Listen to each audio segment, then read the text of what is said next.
farklı konular deb qo'ygan. Rapor o'zi nima, qanaqa yoziladi va qanday maqsadlarda yoziladi? Rapor o'rtoqlar bu ma'lum bir hodisa haqida yoki bo'lmasam ma'lum bir jarayon yoki bo'lmasam olgan xizmatingiz bo'yicha umumiy bir genel değerlendirme qilib yoziladi. Va men bitta mavzu keltirganman. Tushishi mumkin bo'lgan mavzu. Misol uchun hozirgi paytda yozmada ham yoki bo'lmasam dinlama konuşmada ham ommaviy global muammolar yoki global mavzular ko'tariladi va ko'tarilib kelyapti.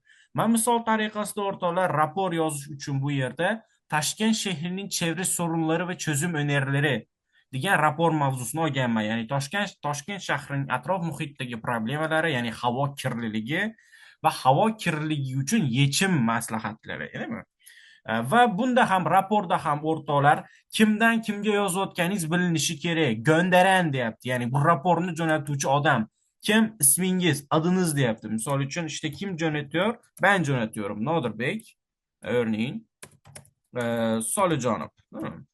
Man jo'natyapman. Kimga? Yetkili kishi nima degani? Javobgar shaxs degani. Yoki bo'lmasam kurum deyapti. Kurum nima degani? Jamiyat degani. Misol uchun atrof muhitni himoya qilish jamiyati.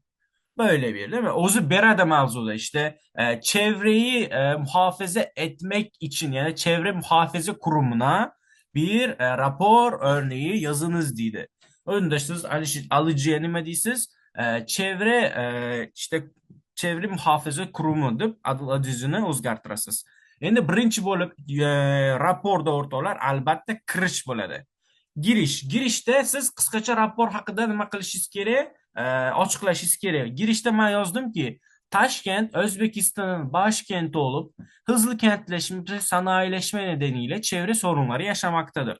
Mana atrof muhitdagi problemlarning asosiy kelib chiqishi nima? Havo kirliliğinin sebebi taşıtlar ve sanayileşme. Eslayingda bo'lsa A2 matnida bor edi o'rtoqlar. Bitta uzun qiyin matn bor edi.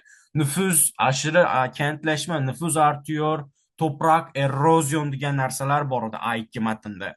Xuddi o'shani biz eslaymiz, esga olamiz va undan keyin o'rtoqlar kirish qilganimizdan keyin raporning asosiy qismini 3 ga bo'lamiz.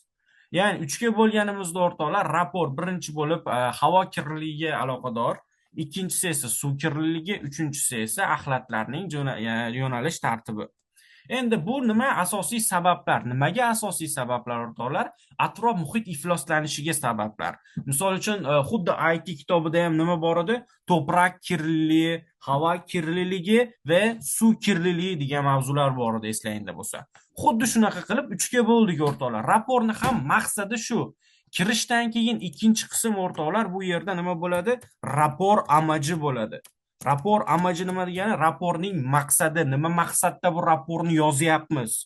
Raporning maqsadi biz havo kirliligi, suv kirliligi va axlatlarning ko'pligi haqida ozgina ma'lumot berib o'tamiz. Endi havo kirliligi deganda o'rtoqlar, sababi nima bo'lyapti havo kirliligini, Toshkent havosining kirlanishiga? Tabiiyki, trafik yo'nluğu. Trafik nima degani edi? Probka. Yoğunluk bandlik degani, tirbandlik, değil mi?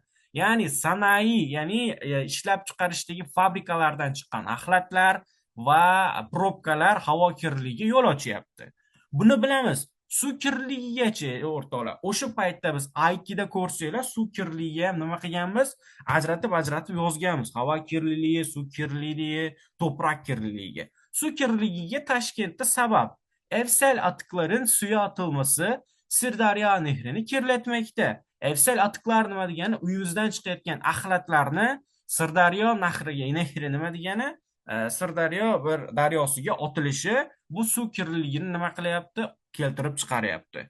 Endi bu yerda qanday qilib tavsiyalar bera olasiz? Misol uchun qo'pol qilayotganda o'zlaring ham tavsiyalarini yozishlaring mumkin. Sirdaryo nehrini artık atıkların atılmaması, çöp suvları atılmaması tarzida. Endi üçüncüsü ise atık yönetimi. Yetersiz çöp toplama ve geri dönüşüm altyapısının çevre kirliliğinin neden olmakta diyor. Endi bu nima degani? Atık yönetimi axlatlarning yo'natilish tartibi, axlat anaqasini. Bu yerda nima deyapti? Yetarsiz çöp toplama makineleri, ya'ni bilamiz har hafta yoki haftada 3 kun yoki har kuni kim keladi? Axlat mashinalari keladi. Bunu ne diyor? Yetersiz diyor. Çözüm önerileri. geri dönüşüm programlarının yoğun yaygınlaştırılması. O'rtoqlar, o'tgan safargida milliy sertifikatda xuddi yozmada mana bu mavzu tushdi. Şehrinizde geri dönüşüm kutularının iyileştirilmesi için işte belediye başkanına bir örnek rapor yazınız ya da örnek bir bilgilendirme yazınız. Bu nima degani? Qayta ishlovchi bir axlat qutilarining shahringizga foydasini ko'rsatadigan bir belediye başkanıga maktub yozamiz degan narsa bor edi. Endi bu kirish qismidan keyin raporning maqsadini yozdingiz. Raporning maqsadini yozganingizdan keyin nima qilasiz? Chiqish qilasiz. Sonuç, ya'ni oxir oqibat deyapti. Toshkent çevre sorunlarının çözümü için sürdürülebilir yaklaşımlar benimsenmelidir. Sürdürülebilirlik nima degani? Sürdürülebilirlik davomiy, ya'ni hozir ishlatayotgan narsamizni bizdan keyingi avlodlarga ham qolishini biz sürdürülebilirlik diyoruz. Ya'ni men hozir axlat qutisini kamdan kam ishlatyapman yoki ishlatayotgan axlatlarimni bitta joyga to'plab tabiatni nima qilyapman? Muhofaza qilyapmanmi? Bu sürdürülebilirlik demektir. Bundan keyin esa Toshkent daha iyi yaşanabilir şehir olmasına katkı sağlayacaktır diye sonuç veriyor. Bunday qilib raporning kapsamli, ya'ni detayli bir rapor yozilishi xuddi shunaqa bo'ladi o'rtoqlar. Rapor yozish uchun sizlarga alohida bu yerda nima qilingan? 5 ta mavzu berilgan. Birinchisiga men yozdim. Dijital dönüşüm ve iş dünyası haqida yoki bo'lmasam sağlık hizmetlerinde yapay zeka. Yapay zeka suni intellekt degani. Eğitimde yenilikçi yaklaşımlar, yani uzaktan eğitim. Hammamiz shu yerda turib turgan 7 ta o'quvchimiz hammamiz nima qilamiz? Ta'limni onlayn olyapmiz. Ta'limda yangilanuvchi yaqinlashuvlar, ya'ni hamma hozir offline emas, onlayn ham o'qisa bo'ladi. Shunga aloqador bir rapor hozirlasangiz ham bo'ladi. Rapor bu tarzda yoziladi. Endi o'rtoqlar, İkincisi, tebrik kartı yazmak için farklı konular diyor. Tebrik kartını biz shu kungacha yozdik, shu kungacha bilamiz. Endi mavzularga kelishi mumkin bo'lgan. Misol uchun sizga kirganingizda doğum günü tebrigi yazınız yoki bo'lmasam arkadaşınız yeni işe girdi, ona yeni iş tebrigi yazınız ya da sınıf arkadaşınız ikinci üniversiteden mezun oluyor, ona mezuniyet tebriği yazınız ya da sizin arkadaşınız yeni ev aldı, ona yeni ev aldığına ait tebrik yazınız. Ya da sizin en yakın arkadaşınız evleniyor. Düğünü için evlilik tebriği yazınız deydi. Bu 5 tadan tushishi mumkin bo'lgan eng ya'ni 100% aniq deb hech kim kafolat bermaydi bu narsani. Kelib, mana bu narsani o'qigin 100% tushadi deydigan ustoz yo'q. Bo'lsa ham qochinglar ustozdan. Bular ehtimoliy. Chunki hozirgi paytda global, umumiy qilib olganda tushish ehtimoli katta bo'lgan, ma'lum bir foizga ega bo'lgan tebrik karti mavzulari. Endi men bitta tebrik karti mavzusini nima qildim? Oldim. Tebrik kartida o'rtoqlar rasmiy munosabat uncha kerak emas. Rasmiy munosabat kerak emas. Faqatgina ichdan, dildan tuyg'ularimizni ifoda etishimiz kerak xolos. Misol uchun, Ramazon bayram tebrigi qisqa bo'ladi va o'z va nitelikda bo'ladi o'rtoqlar. Misol uchun, sevgili annem. Anneme yazıyorum Ramazan tebrigini. Ramazan bayramına en içten dileklerimle kutlarım. Bu özel günlerimi sana ve sevdiklerine sağlıklı, mutluluk ve huzur getirmesini dilerim. Bayramının bereketi ve neşesi evine ve kalbine dolsun. Endi bu ustoz tebrik kartlarini biz qanaqa qilib bilamiz ichimizdan? Bunaqa gap menga kelmayapti ustoz desangiz, B2 kitobini ikkinchi unitda yoki adashmasam 2 yoki 3-unitlarida o'rtoqlar tabrik kartlari bor, eslasalaring. Alohida qilib qo'yib qo'ygan. Даже biz nuqtalarning o'rniga bo'shliq to'ldirmalarini ham qilganmiz. B1 yoki B2 kitobni ikkinchi uniti dedi. Ularni olinglar, yodlanglar. Agar unda ham bo'lmaydigan bo'lsa, men alohida bitta anaqa qilib, chiroyli papka qilib, tabrik kartlaridagi qolip so'zlar qilib, uni ham jo'nataman. Endi bu tarzda yozilgandan keyin o'rtoqlar kirish qilamiz. Sevgili deb boshlanadi. Rasmiy tarzda yozilmagan tabrik kartlarida o'rtoqlar, maktublarda hech qachon kimdan kimga narsani yozib o'tirmanglar. Shundoqqina bayram tabrikiga kirish qilinglar. Ya'ni azizim işte Sharafat. Böyle yazdım ve bayramın mübarek olsun, sevgi muhabbetle Nadir. Mektubu Nadir yazıyor çünkü. Bu şekilde Ramazan bayram tabriği yazılacaktır arkadaşlar. Endi shu paytgacha men elektron pochta, uchinchisi elektron pochta. Elektron pochtani bilamiz, biz yozib o'rgandik. Shu kungacha birinchi bo'lib Yunus Emre institutiga qayd haqida yozdirdim.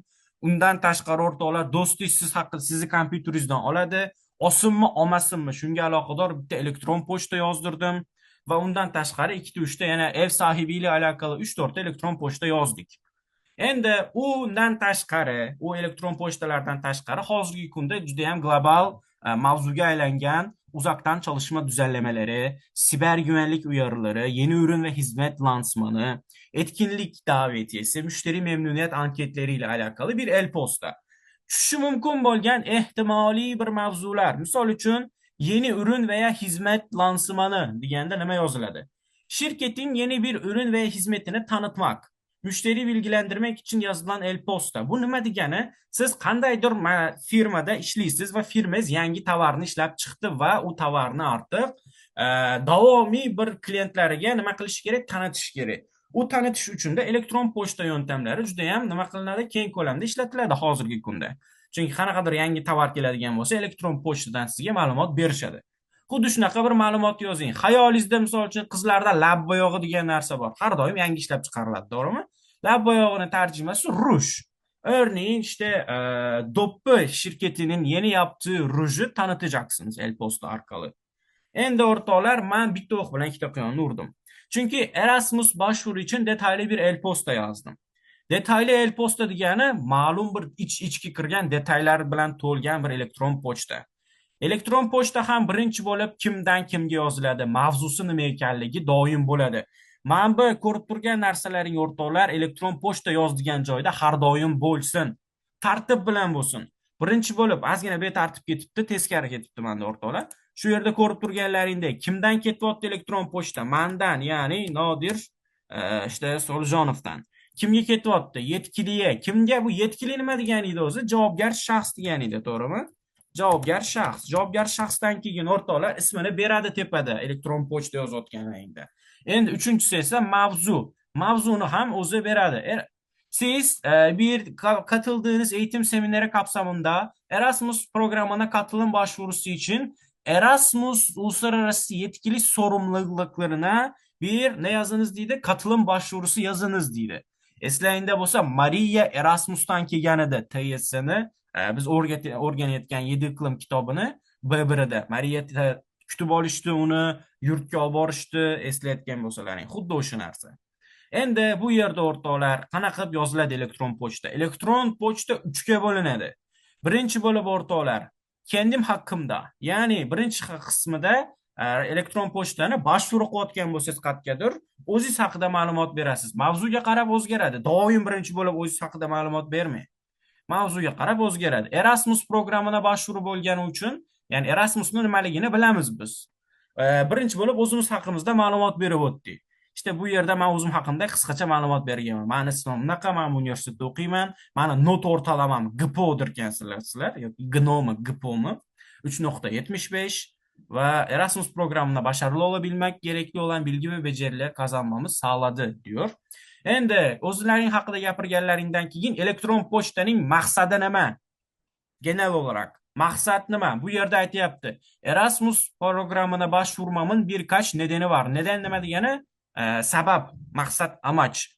Birincisi o'rtoqlar, Avrupa'daki prestijli üniversitelerde eğitim almak ve farklı akademik yaklaşımlar, deneyimleri, fırsatı beni cezbet, kendisine o'ziga tortdi degani.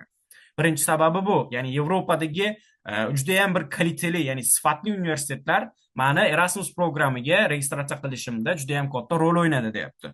Undan tashqari deyapti, bu Erasmus programining menga bergan kültürel, madaniy o'zgarishlar, ya'ni madaniy o'zgarishlari va insonlarning shaxsiy rivojlanishiga bergan imkonlari men uchun judayam qadrli deyapti.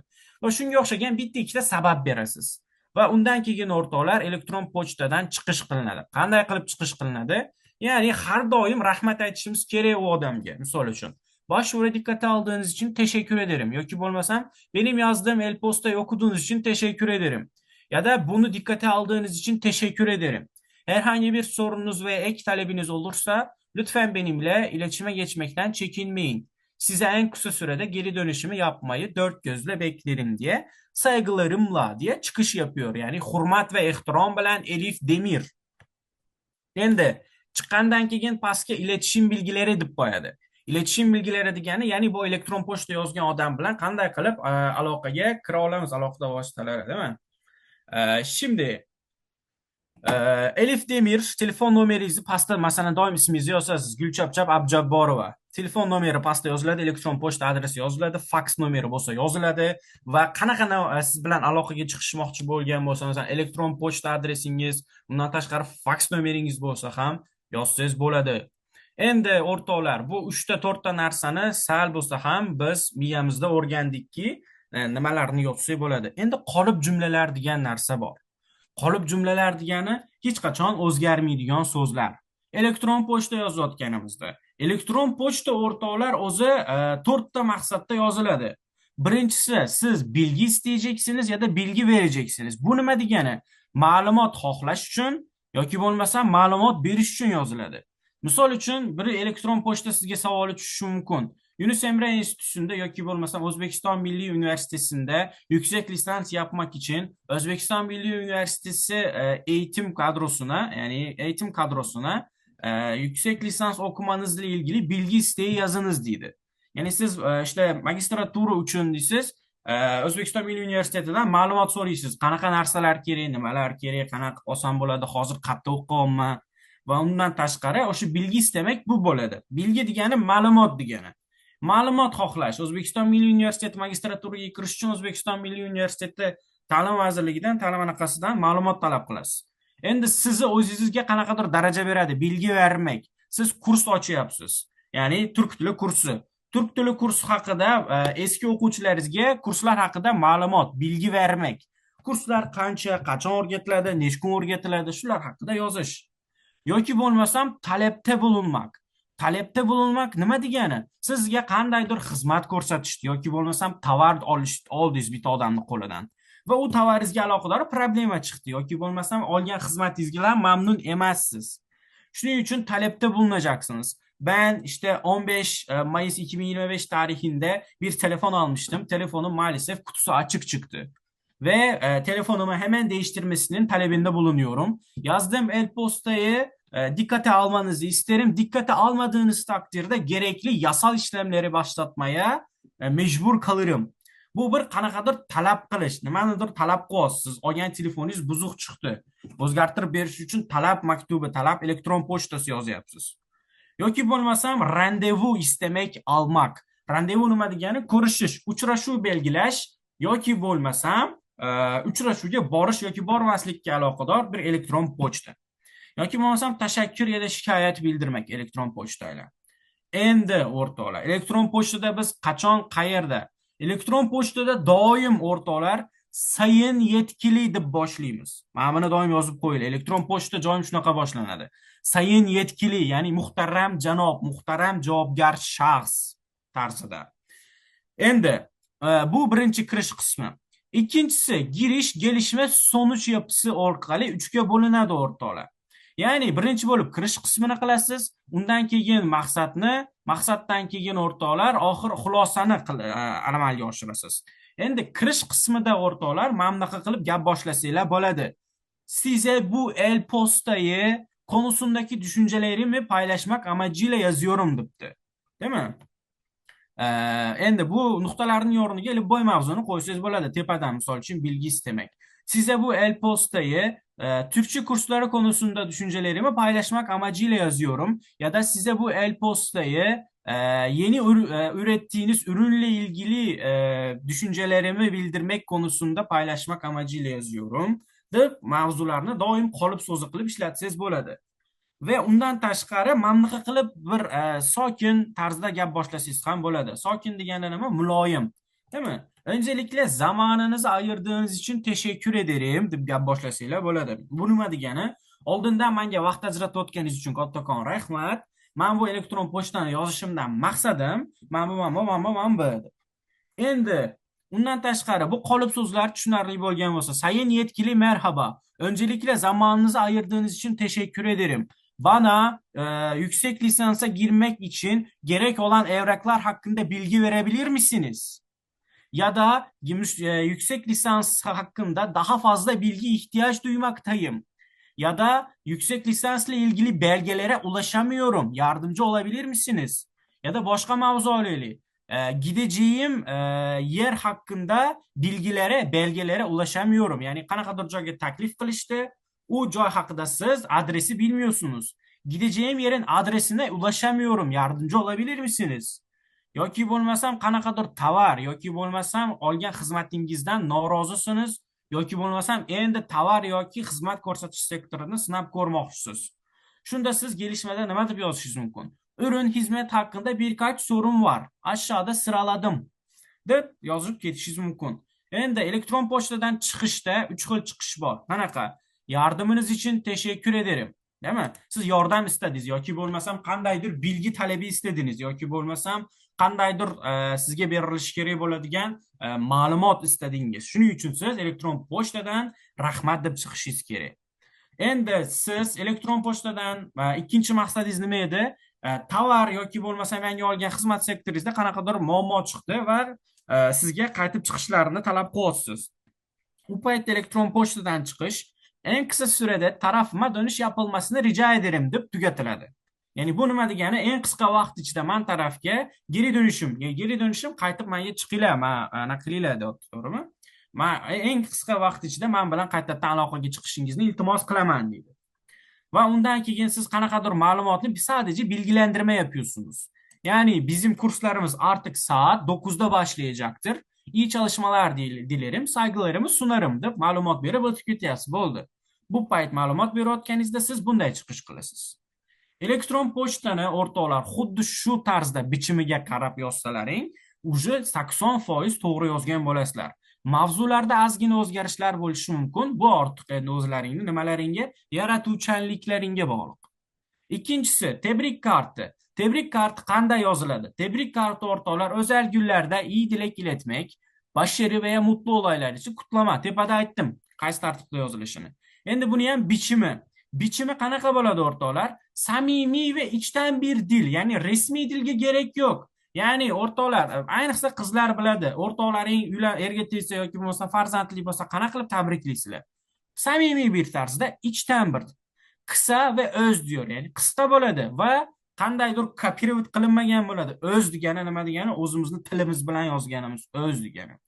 Ve genellikle resmi veya samimi, yarı resmi deyapti. Resmi değil degani, yani yarmi mumkin bo'lishi mumkin rasmiy. Yani ishxoningizdagi boshliqqa yozayotganingizda ozgina yarı resmi shaklida yoki samimiy shaklda yozasiz ko'proq. Endi o'rtoqlar, genişletilmiş kalıplar deyapti. Genişletilmiş kalıplar doim ishlaydigan tebrik kartidagi qoliplar. Bitta odam ishni xayrli ishga yangi ishga boshlagan bo'lsa, xuddi mana bu tebrik so'zini yozamiz. Bu nima degani? Yeni işiniz hayırlı olmasın dilerim, başarılarınız daima olsun. Bir adam mezun oluyorsa mezuniyetinizi en içten dileklerimle kutlarım. Yani bitiruvingizni en içimden kelgan samimiy tilaklar bilan tabriklayman degani. Yoki üçüncüsü, evlilik hayatınızda mutluluklar dilerim. Yeni yaşamınızı sağlık ve huzur, mutluluk getirmesine temenni ederim gibi farklı qolip so'zlari bor. Endi uchinchi shakl o'rtoqlar, shikoyat mektubi. Shikoyat mektubini biz memnuniyetsizlik bildirish yoki olgan xizmatimiz yoki olgan tovarimizning oqsab qolishi yoki vaqtida qilinmas yoki olgan tovarimizning vaqtida kelmasligi haqida yozamiz shikoyatni. Yoki bo'lmasam qandaydir yechim talab qilish haqida yozamiz. Ya'ni siz ekzamenga kiryapsiz, ekzamenga kirayotganingizda sistem ishlamay qoldi. Shu paytda ham shikoyat yozasiz. Man işte şikayet mektubu resmi dilde açık ve net, saygılı bir üslupta yazılır diyor. Bunga diqqat qiling. Yani shikoyat yozayotganingizda so'kib yubormang deyapti. Yani uslubingizga hurmat bilan yondashing deyapti. Net yozing deyapti. Yani til yog'lamachilik qilmang, yonbosarlik qilmang. Ochiq bir shaklda shikoyat, ochiq bir shaklda rapor yoki bo'lmasam san'atdan uzoqlashgan holda rasmiy bir tarzda yozing deyapti. Va shikoyat maktubida shikoyatga aloqador tarix belirtilmeli, sanasi, ya'ni bu shikoyatni qachon yozyapsiz, sanasini belgilang. Endi o'rtoqlar, bunga kirish qilganimizda, kirish qanaqa yoziladi? Size yaşadığım bir sorunu bildirmek amacıyla yazıyorum. Nima degani? Bu shikoyatda doim bo'ladi. Sizga deyapti, men shu paytlarda sizni sohangizda, ya'ni yozayotgan odamingizga aytyapsizki, yaşagan bir problemamni sizga, muammoyimni bildirish maqsadida yozyapman bu shikoyat maktubini. Ma'lum bir sana atrofida, masalan, bugun 15 Mayıs. 15 Mayıs tarihinde satın aldığım hizmetle ilgili bazı sorunlar yaşamaktayım. ya da 13 tarihinde üzüm marketten aldığım bir ürünün aksaklığı, gelmemesi, ürünlerin değişikliği ile ilgili bazı sorunlar yaşamaktayım deb gap boshlaysiz shikoyatini. Undan keyin o'rtoqlar mavzuda gelishma asosiy qismlari. Olgan tovarim, mesela üzüm marketten aldığım bir ruj benim beklediğim gibi çıkmadı. Ben kırmızı istemiştim ama rujun rengi pembeymiş. Ben artık bu ruju istemiyorum ve bu ruju benden geri almanızı temenni bir şekilde rica ederim deb gelishmani sürdürəsiz. Endi undan tashqari xizmat olgan bo'lsangiz, aşağıda yaşadığım sorunları maddeler halinde sunuyorum deb yozasiz. Yani egzamanga kirdingiz, egzamin online bo'ldi, ularning platformalaridan bo'ldi, yozasiz. 2015, 2025, 15 Mayıs tarihinde girdiğim Türkçe yeterlilik sınavında böyle sistemle ilgili sorunlar yaşadım. Birincisi sistem çalışmadı. İkincisi soruların cevaplarını işaretlemede sıkıntılara uğradım. Üçüncüsü sayfa açılmadı. Bu bir moddalar holida bir shikoyat yozish. Endi o'rtoqlar, chiqish qanaqa bo'ladi? Chiqish so'rining en kısa sürede çözülmesini rica ederim. Bu nima degani? Keltirib chiqarilayotgan anaqa nosozliklarning eng qisqa vaqt ichida nima qilinishini, to'g'rilanmasini iltimos qilib qolaman. Aksi takdirda diyor, bu juda ham kerak bo'ladigan narsa o'rtoqlar. Ya'ni qanaqadir shikoyat maktubi yozing deyotgan bo'lsa, ozgina qo'rqitish uchun ham aytiladi. Aksi takdirde yasal haklarımı kullanacağımı belirtmek isterim. Bu nima degani? Aks holda deyapti. O'zimning, ya'ni qanday huquqiy haqlarimni ishlatishimni sizlarga bildirishni xohlayman. Shuning uchun menga tezroq ma'lumot beringlar ma'nosida. Yoki bo'lmasam ozgina bir temanno, bir sakin, bir anlayışlı şekilde ilginiz ve anlayışınız için şimdiden teşekkür ederim. En kısa sürede geri dönüşümünüzü beklerim şeklinde bir chiqish qilishingiz ham mumkin o'rtoqlar. Endi xuddi shu tartibda sizlar o'rtoqlar, men aytayotgan shikoyat maktubini boshlab, shikoyat maktubini yozsalaring, mavzusi bilan birgalikda ozgina o'zlaringdan qo'shib 100%lik bir shikoyat maktubini yozsalaring bo'ladi. Endi to'rtinchisi raporga o'rtoqlar, hamma qiynalayotgan raporga qolip so'zlar.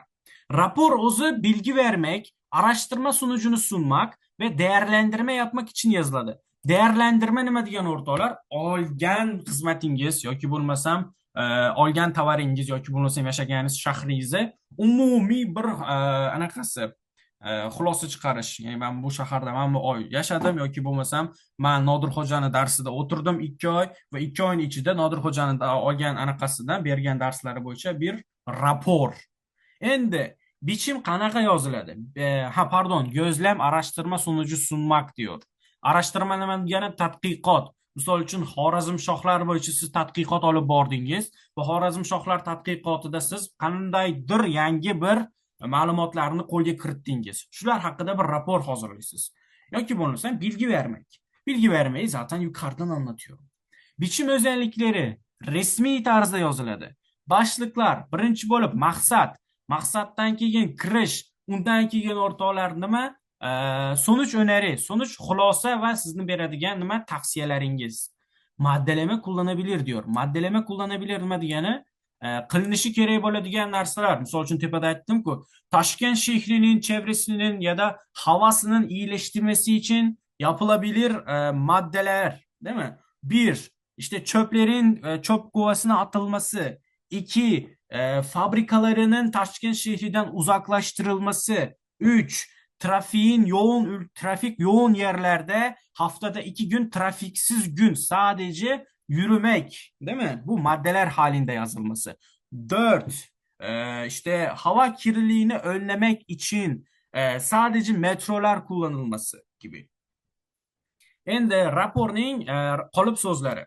Raporning qolip so'zlari. Bu rapor deb boshlaysiz misol uchun boshlanishida. Bu rapor ma'lum tepada o'zi bergan mavzularning değerlendirmesi amacıyla hazırlanmıştır. Yoki qanaqadir tadqiqot olib bordingiz. Tadqiqotda aytasizki, araştırma sürecince aşağıdaki yöntemler kullanılmıştır. Yani tadqiqot mobaynida pastdagi usullardan foydalanildi deyapti. Yoki bo'lmasam veriler ışığında elde edilen sonuçlar şunlardır. Yani berilgan ma'lumotlar soyasida qo'lga kiritgan mavzular, anaqalarimiz, xulosalarimiz shulardir. Yoki bo'lmasam oxir oqibat sonuç deydi-ku, sonuç ve amaç, sonuç ve öneri. Yani sonuç olarak bu rapordan Taşkent'in çevre sorunlarının iyileştirilmesi ve sürdürülebilir bir yapısı tarafından dikkat çekmektedir deb sonuç olarak yazsaylar bo'ladi. Va yoki bo'lmasam konusundaki önerilerimiz şunlardır deydi rapor. Rapor mavzusini bergandan keyin misol uchun Yunus Emre Enstitüsü'nde şekillenen A1, A2, B1, B2 kitapları. Bu kitapları okuduk. Bu kitaplar konusundaki önerilerimiz şunlardır. Daha fazla dinleme metni yaratabilirsiniz. Daha fazla yazmaya yönelik çalışmalar yapabilirsiniz. Daha fazla konuşma konuları daha uzatabilirsiniz kitabı ya da daha kısaltabilirsiniz. Bu bizim önerilerimizdir. Yani tavsiyelerimiz. Tavsiye ma'lum berilgan mavzuga aloqador shaklda chiqadi o'rtoqlar. Endi rapordan keyin 5-chi referans. Referans mektubi siz bir kişiye, pozisyona ya da okula tavsiye uchun yozasiz. Sizning ustoz sifatida ko'radi, siz ustozsiz yoki bo'lmasam qandaydir ish odamisiz. Siz o ish odamini bir pozitsiyonga yoki bo'lmasam qandaydir maktabga tavsiya bermoqchisiz. Rasmiy tilda yoziladi o'rtoqlar va yetkinlikleri tanımlayan yapılar. Yetkinlikleri nima degani o'rtoqlar? Siz o'zingiz kimsizki, kimga referans beryapsiz? Somut örnekler verilebilir diyor. Endi genişletilmiş kalıplar. Yani deydi ki referans yozayotganda maqtab yozishimiz kerak. Chunki bir insonni bir ishga yoki bo'lmasam bir universitetga tavsiya qilyapmiz. Aytamiz, malum bir Gülşapşap'ni işte 3 yıldır tanıyorum ve onunla birçok projede çalıştım.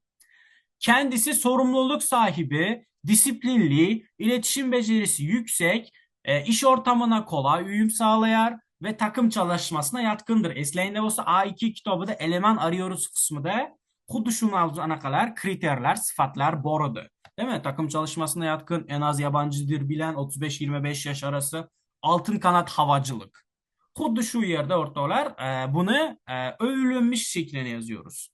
Ya da işi başvurduğu pozisyon için oldukça uygun olduğunu düşünüyorum.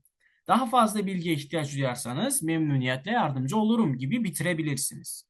Endi o'rtoqlar katılım mektubu oxirgisi. Endi katılım mektubu da bir etkinliğe, toplantıya katıldığını bildirmek. Bu da resmi dilde yazılacaktır. Beni bu etkinliğe davet ettiğiniz için teşekkür ederim. Ya da belirten tarihte katılım sağlayacağım. Yani toplantıya gideceğim ya da toplantıya gidemem. Yani sağlamayacağım. Değil mi? Gidemeyeceğimi bildiririm. Ya da etkinlikte yer alacak olmaktan memnuniyet duyuyorum ama maalesef bu toplantıya gidemem gibi. Bu birinchi qism bo'yicha qolip cümleler edi o'rtoqlar. Endi undan tashqari kompozisyon ikkinchi qism uchun qolip cümleler. Girishda qanday yozasiz o'rtoqlar? Mavzular juda ham ko'p. Ya'ni o'zbekchada insho yozish uchun qancha mavzu bo'lsa, turkchada ham xuddi o'shancha bor o'rtoqlar. Endi birinchi bo'lib konuyu tanıtmak ve okuyucunun dikkatini çekmek için diyor. Birinchi bo'lib günümüzde yapay zeka konusu sıkça tartışılan bir meseledir. Günümüzde çevresel sorunlar konusu, günümüzde erken evlilik konusu, günümüzde uzaktan eğitim konusu, günümüzde gider. Ya da son yıllarda işte ekonomi ile ilgili farklı görüşler ortaya çıktı. Son yıllarda evlilik ile ilgili farklı görüşler ortaya çıktı. Son yıllarda yaşam tarzı ile ilgili farklı görüşler ortaya çıktı. Deb nima qilamiz? Gaplashishimiz davom ettirib ketishimiz mumkin. Bu nima degani qolip cümleler. Yani malum bir toplumun her kesimini ilgilendiren bir önemli konudur. Yani bu nima? Misal için hava kirliliği yoki nüfusun artışı yoki evsel atıkların fazla olması ya da şehirleşme hepsine mos tushaveradi. Bu jamiyatning har bir kesimini nima o'ziga jalb qila oladigan bir mavzu hisoblanadi degan qolip cümle bor. Endi ve malum bir konu hakkında düşüncelerim ve gözlemlerimi sizlerle paylaşmak istiyorum diyor burada. Kirish qismi xuddi shu tarzda boshlanadi kompozisyonda. Siz shunaqa kirish qiling, o'qishni boshlagan odam desam bundoq qarab turib, ha bilar ekan deydi. Değil mi?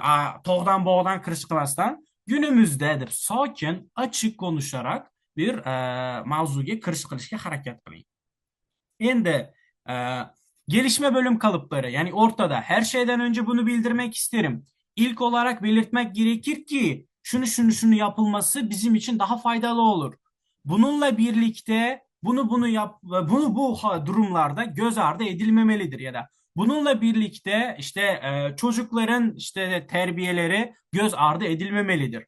Ayrıca çevre sorunlarının ortaya çıkmasında insanların da rolü vardır.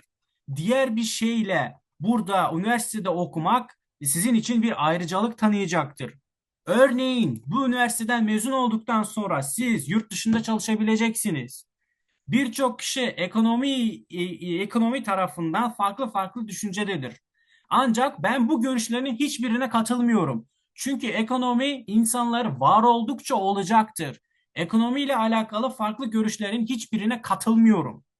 Ya da nüfus artışı ile ilgili bu durumu şöyle açıklayabiliriz. 2012'de nüfus 7 milyarken 2025'te 9 milyar oldu. Bunun sebebi şu. Savaşların olmaması gibi. Yapılan araştırmalara göre işte kadınların erkeklerden daha fazla dedikodu yapacağı ortaya konulmuştur gibi. Bular sizlar uchun qoliplardir. Bularni ishlatinglar. Bular juda ham kerak bo'ladi. Va o'rtoqlar chiqishda sonuç olarak yani xulosaga ko'ra yoki qisqachasi yoki butun bu ma'lumotlarni soyasida yoki bo'lmasam qisqa kesishni xohlasam yoki bu sabablar yoki mani tushunchamga ko'ra yoki bo'lmasam umarim ya'ni mani fikrimga ko'ra manimcha bu konuda gerekli adımlar en kısa sürede atılır deb sonuçları, bölümleri, kalıpları bu şekilde yazabilirsiniz. O'rtoqlar, so'ramoqchi bo'lgan savollaring bormi? Endi ertaga men mo'k olaman. Ertadagi mo'kda shulardan foydalanishlarini iltimos qilaman. Mo'kda 4 ta o'qima, 4 ta dinlama, 2 ta yozma va 10 ta konuşma mavzulari bor. 2 soat vaqtlaring ketadi.